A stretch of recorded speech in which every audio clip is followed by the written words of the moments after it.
Buildings, parks and roads forgotten. The majority of our South African towns seem beyond repair.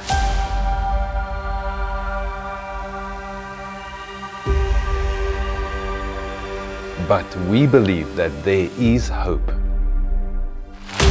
Join us in Rural Makeover as we take you on an up-close and personal journey to various places where people are making our country better. One community at a time. In this week's episode, we're in the town of Frankfort in the northeastern parts of the Free State. And to me, Frankfort is just one of the most amazing examples of community who can actually take hands and work together. That's the one side of Frankfort being so wonderful. But the other side is the fact that they've got a company called Rural Maintenance who over the last, I think about 11 years, have had the contract to be the company who handles electricity that comes from Eskom into Frankfort, and it's their responsibility, kind of like a privatization, but working hand in hand with the local municipality.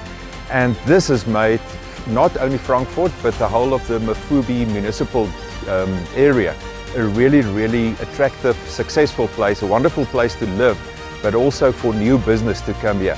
So in this week's episode, I'm going to be speaking to Chris Bosch, who's the CEO of Rural Maintenance, and find out how it actually works and how it might apply to your town or my town or neighborhood or city.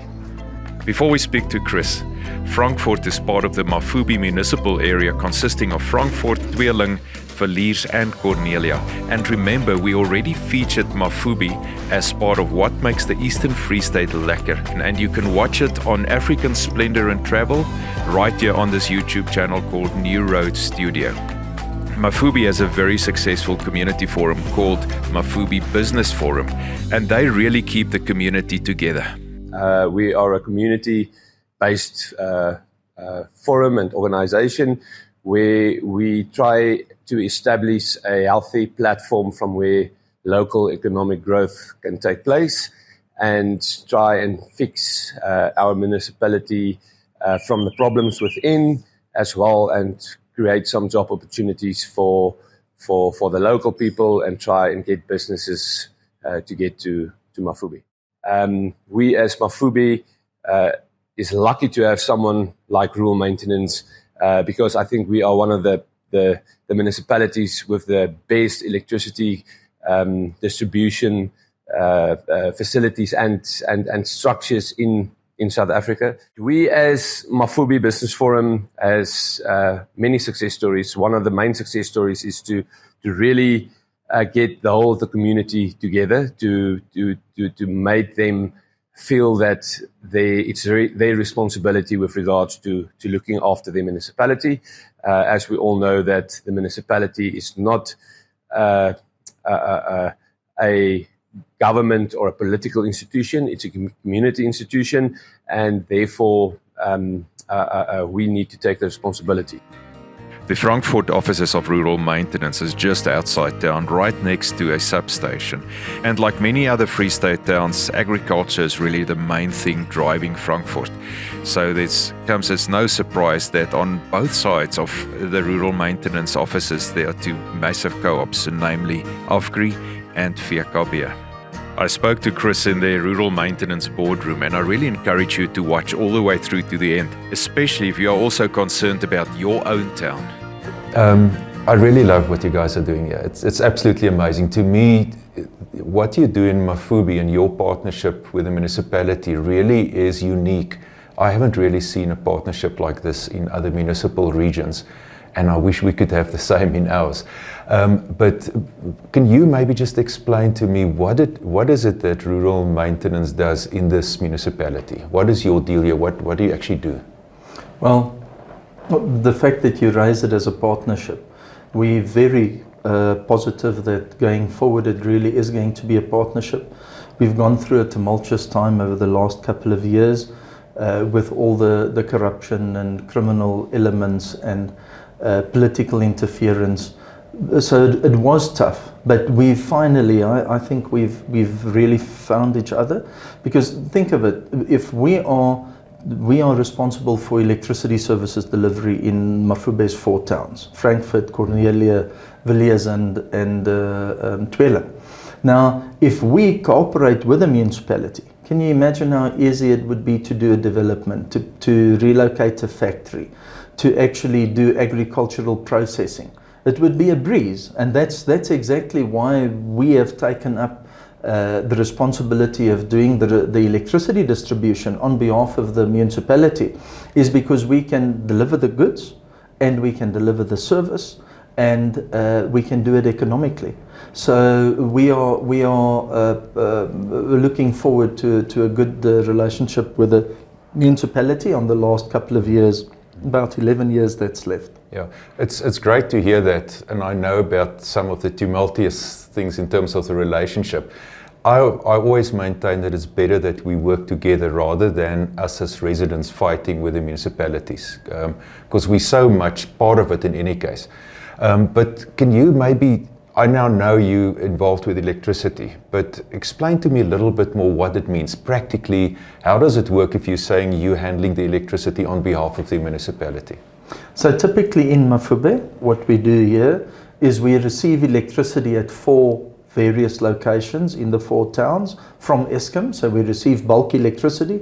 That bulk electricity is then distributed throughout the towns to every end user. So that means from the medium voltage side, right up to where your meter is in your house or on the pole outside, we make sure that you have a supply that's operational. Okay, and then you also collect the money then from the end user, and then you pay that over to the municipality, is that correct? Correct. So you would receive a bill from us.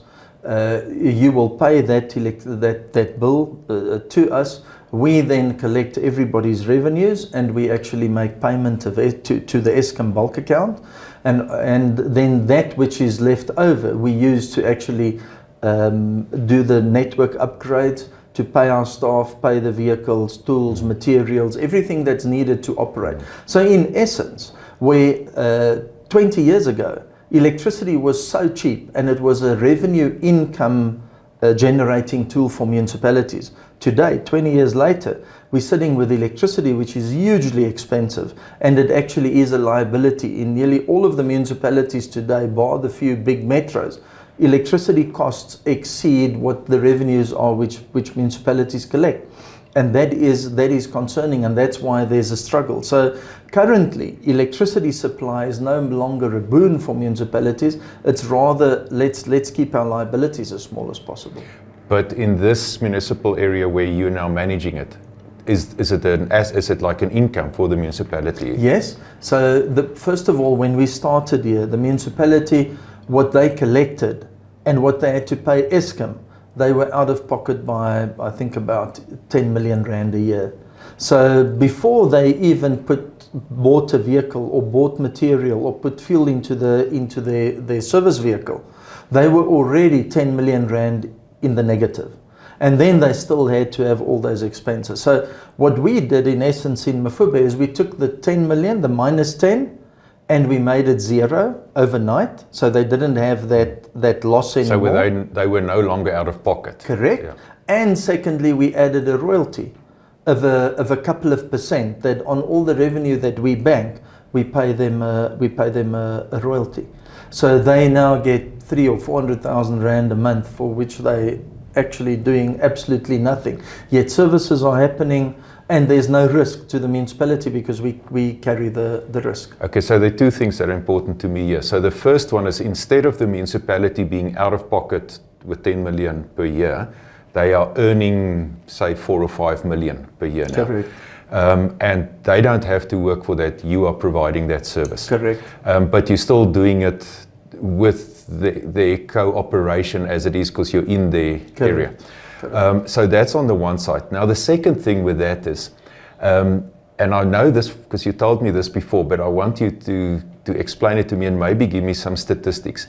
Can you prove statistically that you are efficient here? So in other words, your downtime, your quality of electricity, how good is it? in this area? Yes. Okay. So if you're talking about downtime quality, how good it is, there's 2 points of measure. The one is the electricity on, which means is it continuous? Yeah. Secondly, the quality of that electricity. Are there over voltages, under voltages, very brief break-in supplies? So it could be like for half a millisecond, the supply drops to 0 or the voltage deviates. Yes. So those are the 2 technical aspects which we actually measure. So we have data for that.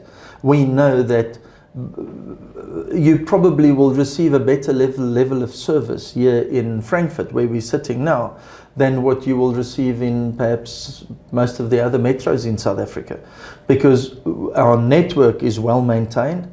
Our teams doing the maintenance understand that if the electricity is off for even an hour, we can never recoup the sales that we lost in that hour. So if you have a cafe and the electricity is off, the guy can come in and he'll buy the packet of chips after the power is restored again. But with us, if the electricity is off, it's off. There's no revenue. And all our teams and all our staff within the group understand that. So this is a win-win arrangement. We make sure the electricity stays on. And second of all, if the electricity, that way we can have an impact on, look, if the electricity that comes in from Eskom is dirty, it's going to be dirty. But at least we monitor it. We've had issues with Eskom over the last probably year, which in the last 3 months, Eskom over this year has made a lot of headway in the quality of supply data that we have provided to them, and they have resolved a lot of the issues. And we can now say that with the cooperation of Eskom, us dealing with Eskom and they helping us, they've actually cleaned up the supply on their side, and the quality of supply that's going into Frankfurt specifically that had the problem is much better now than what it ever has been in the last couple of years. Fantastic. So we're not going to, during this episode, show those statistics, because for me and for most of the viewers, it's not going to necessarily mean much. But your statistics are available. Correct. Yeah, and you can prove to any municipal manager or any mayor or any person how efficient it is working here, or to a business guy, if they want to see the quality and the consistency of your electricity. And correct. But the ultimate proof of the pudding here is not whatever stats that we can present or a graph that we can say. As you say, what does it mean? Ultimately, it comes down to, are people paying for the service? Will people pay for a service that's not working or substandard? Then you run into debtor days and all the rest of it. In Mafube, we just don't have bad debts. We had one bad debt over the last 5 years that was problematic, but that was R1 million over the last 5 years, and we probably bank in the region of 130 million a year. So what is R1 million over 700 million rand? Yeah, and that's most probably not a customer that's unhappy. It would be a customer that's not able to pay. There's a difference. Correct. And why I've asked specifically about the quality and the uptime, or the not having downtime, is I'm in Senekal, in the municipal area of Sesotho, for instance, and we've got a huge problem in Senekal with infrastructure that has become old and need to be replaced. So on the biggest problem in Senekal is water. So my team that's working here today, when they first moved to Senekal a few months ago, for the first 19 days they were in Senekal, we didn't have water. And we only have water every second day for 2 hours, and sometimes we skip that second day and then we have no water for a week. That's on the water side, and that's because I believe, in my opinion, the whole system needs to be replaced. Obviously it'll cost millions and millions and millions, but it needs to be done, and then it needs to be well maintained, not just replaced by an outside contractor. Now it's the same with the electricity. Our electricity is so inconsistent in terms of quality that I've lost hard drives, I've lost speakers, I've lost all sorts of things that's cost me a lot of money. Insurance paid for one, but I'm not insured on some of the other stuff, so I'm just losing it. my hard drives are failing. And sometimes it's half an hour off or 20 minutes off or an hour off, unplanned. And sometimes it's the millisecond you're talking about. So that in that millisecond, the computer goes off because I'm not working on a laptop. And that is a big problem. And I'm a small business. But imagine the big factories and the big businesses that have that and the huge problem that would create. And that's why I believe it's so amazing what you guys are doing here and providing that service that's so good. That's not just, you've not just put in an infrastructure, you're continuing the maintenance of that. Okay, but Frans, don't be so pessimistic. Okay, I'm not pessimistic. I'm actually not really a people say I'm a dreamer. I'm not a realist, but in this case, I'm actually a realist. But the reason why I choose the words, because remember, if your car is 20 years old, okay, is our best guess as not being mechanics. I don't think you're a mechanic. I'm the world's worst mechanic. I'm also not a mechanic. I'm like my dad. I could catch cricket balls and rugby balls, but I can't screw in anything. Same. So we're sitting with a problem in the sense of 20 years, guys, we need to replace the car. Yes. Okay? Yeah. The same with electricity and water infrastructure. Yeah. If I was a very knowledgeable mechanic, what do I do with that car that's 20 years old? I know exactly what to look for and where the trouble is, and where. So that's typically what we do on the electricity side and on the water side. Bring you another case in point in Namakwa, Springbok. They've had over the last 11 years, they've never had a December without water interruptions because everything was shot. Okay, so in November we started. When we concluded the arrangement there that we're going to assist them contractually, we took in November, we did an assessment of all the main critical points in Springbok. We actually gave the technicians that work for Springbok Municipality, we then took them and said, please change these pumps, put these valves, do this, do that, the following, with their assistance and their inputs. This past December was the first December in 11 years that Springbok didn't have a water supply problem. Did we rebuild the entire infrastructure in that period? Must the infrastructure receive a material upgrade? Correct, at some point. But if we know what we're doing, and there's a lot of people in this country, how many farmers pump more water? We have a 50-hectare little, if you can call it a farm in the Western Cape. We pump more water on our 50 hectares, the pump capacity and the pumping, than the entire Springbok supplies 17,000 households. That gives you the scale. So do we have the skills in South Africa to fix these little things? Yes. For sure we have. Municipalities need to cooperate with the private sector and their communities. If I say private sector, their communities.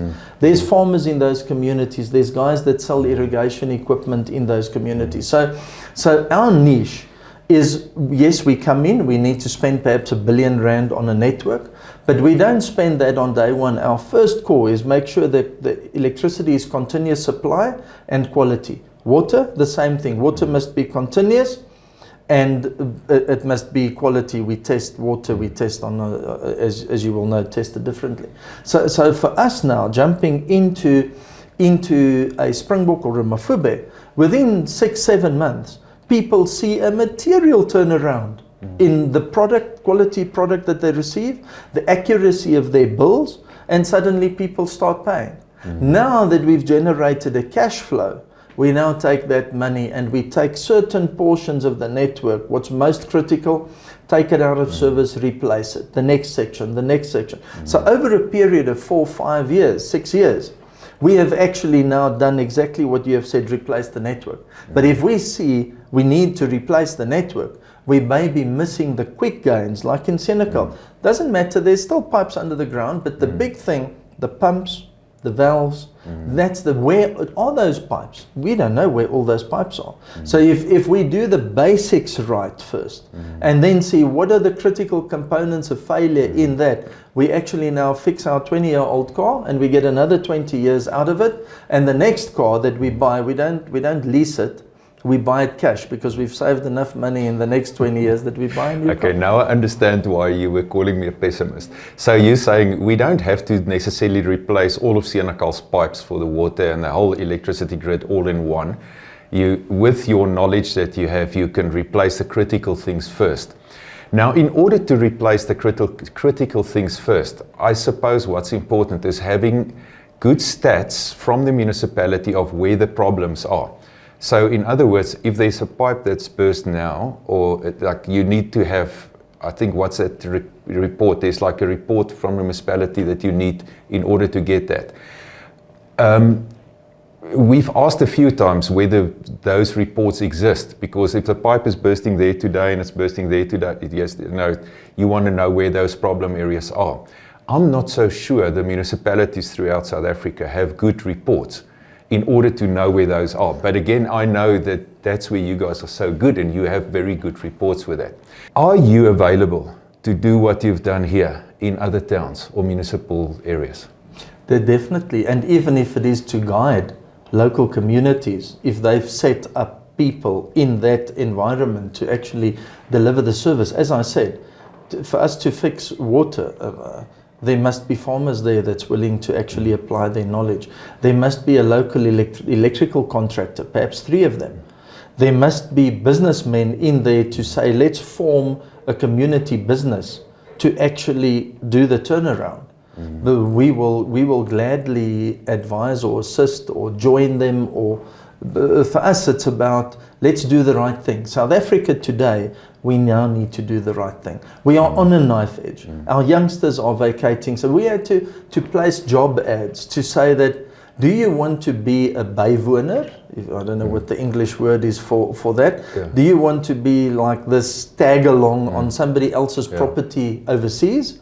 Or do you want to make a change in South Africa and actually stay? Yeah. So if you want to stay and make a difference in South Africa, come and work for us.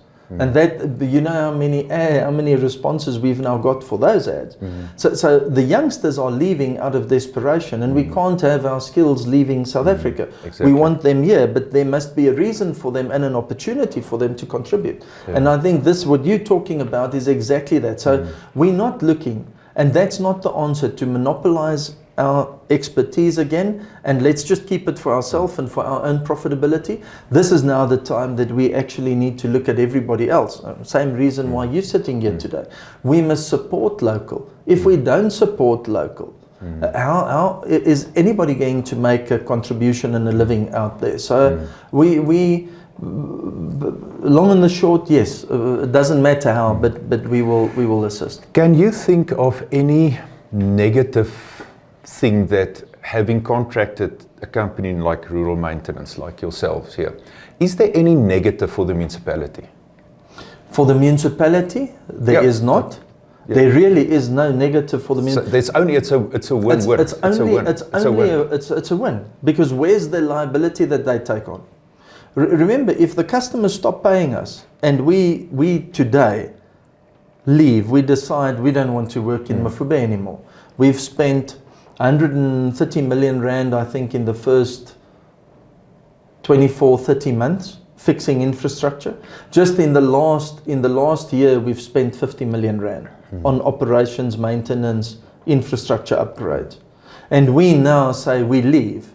We leave. The municipality is the benefactor of all the assets that we've created. All the electrical distribution assets that we've created becomes the property of the municipality. They don't pay us a cent for that. So although we collect all the revenue, everything we do here actually goes back towards, because the municipality would have had to find the money somewhere to pay for the stuff that we do. Yeah. So yes. And also, I've also heard of companies from KZN and elsewhere relocating to Frankfort because of what you are doing here, and they've got constant electricity as opposed to problematic. Have you seen that? Is it a true statement? Are there companies coming here? Look, that is exactly what our plan is. KZN is very up and down. Business owners have a very poor confidence sentiment in KZN at this point in time for whatever the reasons are, and we've been in discussion with a few entities to actually relocate them to Villiers. Villiers is in the middle of the Gauteng market, Joburg, and it's on the N3. It's right there on the way to Pietermaritzburg and Durban, and we have a workforce that's available. We have access to markets. The only thing missing is cheap electricity, and that's what we're working on now. Our next focus, the moment we can reduce our bulk electricity tariffs by 20%, as what they are today, we will have the first companies in the agri-processing business that will actually come to Mafube in the Free State. On that point, I know there's a big solar farm here. I've seen it before. How did it come about, and how does that play into your system here? So the solar farms, there's 1, 2, 3, 4, 5, there's 6 solar farms currently. 1 in Tweeling, 5 here in Frankfort, and 1 in Villiers. And it's in the region of about close on to 8 megawatts of electricity, that's the capacity that we have. And the community came together, farmers spearheading this, and actually this is community-owned generation assets. Why do we have community-owned generation assets? Because we buy the electricity from these solar farms at 25% less than what we buy it from Eskom. Can you imagine? So 20% of our electricity that we consume in Mafube, we are getting at 25% less than what Eskom is providing. So the idea is we're going to build on that, and it may sound strange, but unfortunately PV doesn't generate electricity at night. We want to generate electricity at night, so we have a 2-step process to actually get electricity into Villiers and Frankfort for the evening use. First step is we're in the process now of deploying big battery energy storage, and secondly to put a 10 megawatt coal plant into operation. Now the coal sounds funny to actually say, why are you guys going back to coal, hurting the planet and everything else? But coal is an interim measure until the other renewables can upscale and get the pricing to where coal's pricing is. Because remember, if you want to do a tin factory, you need consistent electricity. Where do you get consistent electricity? You can't get it from solar, and you actually need big generators like Eskom's behind you. So if we put a coal-fired plant here, whether Eskom will ever have load shedding or not, we have cheap electricity and unlimited supply of electricity at that size of supply. So PV is part of the solution, battery energy storage is part of the solution, and our next big ambitious project is a 9.8 megawatt coal-fired plant, the first of 3 that we're planning here in Mafube, so that we can reduce costs, get the economy growing, get job creation going. That's what South Africa needs now, and a little bit of climate issue for people that now actually can eat, and in 5 years we can wean ourselves out of this coal again because the other mechanisms are cheaper. Then so be it. That's fantastic, Chris. I'm even more impressed now than before, and I thought I knew quite a bit before. So it's not only Rassie and Sia who have a winning team. You guys also have a winning team here. Seriously impressed. I can't wait to speak more to you and to see what the reaction is around the country. If someone is interested to speak to you, how do they contact you? Have you got a means for them to contact and ask questions, or maybe get you to come and look at their town? Yes, absolutely, and we'll give you those details, and perhaps it's good if you put it on the screen here now as we're speaking. It's on the screen. Okay. That's it. Okay. There it is. Email address, cell phone number, and feel free to make contact with either me or Nikki or even Francois. Yeah. So they'll be able to get hold of any one of us. Okay. Thank you so much, Chris. I really appreciate it. And also to our viewers, it's not only what they're doing here, but Rural Maintenance obviously is also the sponsor, the key only sponsor of Rural Makeover. And we're now in, I think, episode 5 or 6, and all the previous episodes have been sponsored by them. So they really don't just care about their own profits or their own things that they do here, but they care about the country, they care about other towns, and they want to see towns, neighborhoods and cities built up like Chris was saying here. So it's not only Rassie en Sia who's winning, but the whole of South Africa. Ek bly net hier, so ek gaan nêrens heen nie. Baie dankie. Waardeer dit. Dankie.